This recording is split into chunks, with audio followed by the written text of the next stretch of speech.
Hello साथीहरू नमस्ते। हेर्नुहोस् त आज फेरि तपाईँहरूको माझ मैले के लिएर आएको छु। यो चाहिँ अर्ग्यानिक सब्जी है साथी हो, फर्सीको मुन्टा। यो चाहिँ मेरै बारीको हो। हेर्नुहोस् त कस्तो मजाको ठस ठस परेको छ मुन्टाहरू। मैले यहाँ केलाएर पनि धुलाएर रेडी गरिसकेँ। अब चाहिँ म बनाउँछु। हेर्नुहोस् है कसरी बनाउने छु। मैले केही पनि हाल्दिनँ साथी हो। मैले यहाँ कराईमा सरसोको तेल हालेँ। त्यसको माथिबाट मैले लसुन अलिकति मसिनो गरेर किच्चाएको थिएँ त्यो हालेँ। अनि हरियो खोर्सानी रातो रातो भएको भाजेर हालेँ। अनि माथिबाट हर्दी हालिदिएँ साथी हो। हेर्नुहोस् त मैले त्यत्तिकै त्यसको माथिबाट हालिदिएँ। यसमा चाहिँ धेरै मसला हाल्नु पर्दैन। निमक हालिदिएँ साथी हो। अरू केही पनि हाल्नु पर्दैन यसमा चाहिँ। यो चाहिँ अर्ग्यानिक हो, त्यही भएर आफ्नो बारीको यत्तिकै पनि मिठो हुन्छ।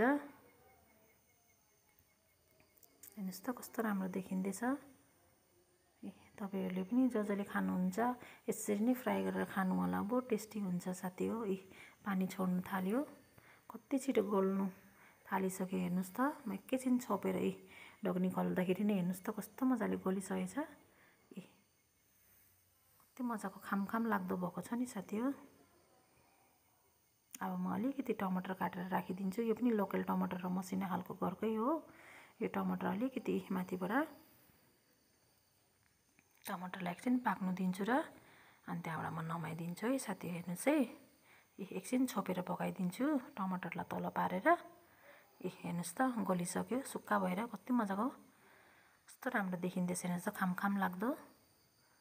तपाईँहरूलाई नि खानु मन लागेको होला। मैले यहाँनिर कालो दाल बनाएको थिएँ। हेर्नुहोस् त कस्तो मजाले गलेको छ। यहाँ फर्सीको मुन्टा, यहाँ रातिको खसीको मासु थियो, त्यो पनि छ साथी हो। म चाहिँ अब खानु थालेँ है।